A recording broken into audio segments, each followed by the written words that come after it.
Welcome back to Sankofa Studios. Today we're gonna go into a section of that we call "Remembering the Masters." One of my favorite sections because we go back and explore the lives of some of the artists that came in previous generations.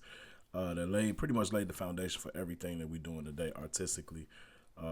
Black artists, of course, have a rich history in American art and in the art community worldwide. And we want to celebrate some of those unsung heroes. And today we're going to talk about Alma Woodsy Thomas, born in 1891. She was born in the South in Columbus, Georgia. She was the oldest of four girls. And in 1907, her family moved from Columbus to Washington, D.C. And of course, they were looking for relief from the racial violence in the South and all the trauma that was taking place down there. But going to D.C., it was a little bit better. It was still segregated at that time, but the nation's capital still offered some more opportunities for black folks than a lot of cities did back at that time. And as a little girl, she actually dreamed of becoming an architect. She wanted to build bridges and buildings and stuff like that. But at the time, of course, there were very few women involved in the architecture world. So it was kind of a lofty dream for a little black girl at that time. And instead of that, she went and attended Harvard University and in D.C. and became its first fine arts graduate in 1924. And that was a big deal at that time. And of course, the Harlem Renaissance and everything there was an artistic explosion happening in Black America at that time, a cultural, intellectual, and artistic explosion happening. So it was a very big time for her in 1924 to be that first fine arts graduate. Alma Thomas started what would be a 35-year career teaching art in a junior high school, on a junior high school level in D.C. And she was really, devoted to her students, and she was just at 10 toes down in the artwork, organizing art clubs for the young people, lectures, exhibitions. She was just really pushing the arts and trying to encourage that next generation to come forward, and they did.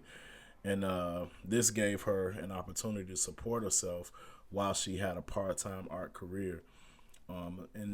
Early on, it wasn't huge, and it got bigger, but she was always touching art. And that's something that I try to encourage a lot of young artists to do, and myself as advice that I take for myself as well, to always touch it. Never let the art get away from you. Always use it, because you can lose it if you stop. It's a craft that you have to continue to hone across the course of your life. A lot of her early works were realistic, and her Howard professor, some of her Howard professors, one of her professors was Lois Mailou Jones, and James V. Herring was another that challenged her to experiment with abstraction.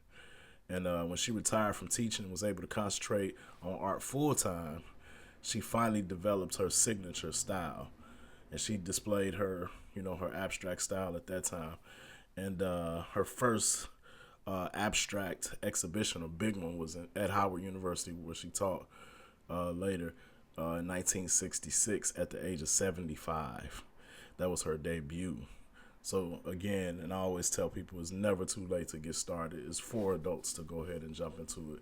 She was 75 years old when she had her first big exhibition.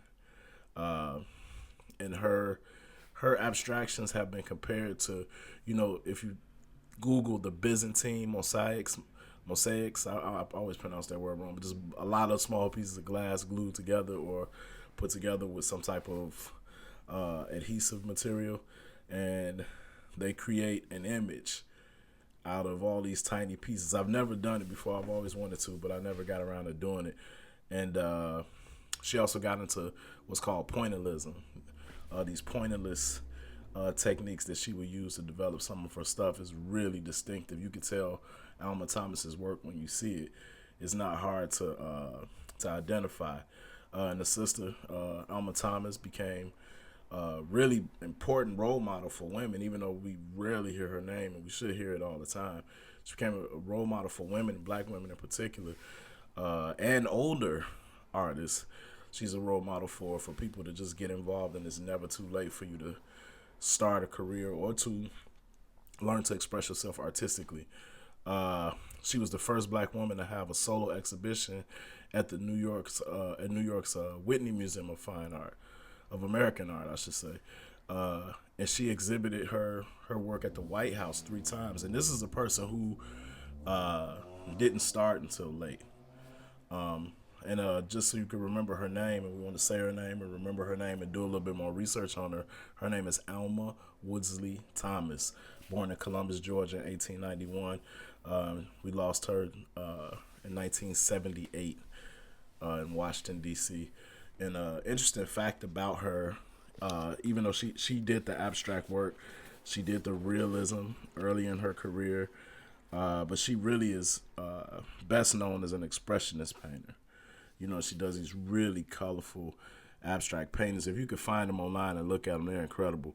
And she's just a key figure in that whole arts program that still exists at Howard University. She moved to D.C. in, I think I say, what did I say, 1908.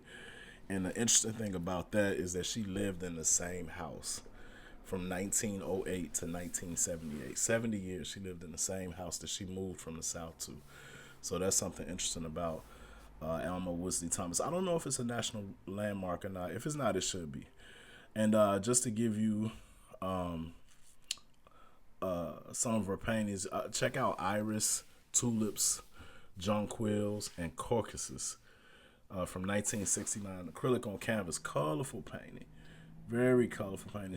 She just Google her name, Alma Thomas, ALMA Thomas, born in 1891 and passed in 1978. Incredible artist, and we're going to continue to remember the masters as we move forward.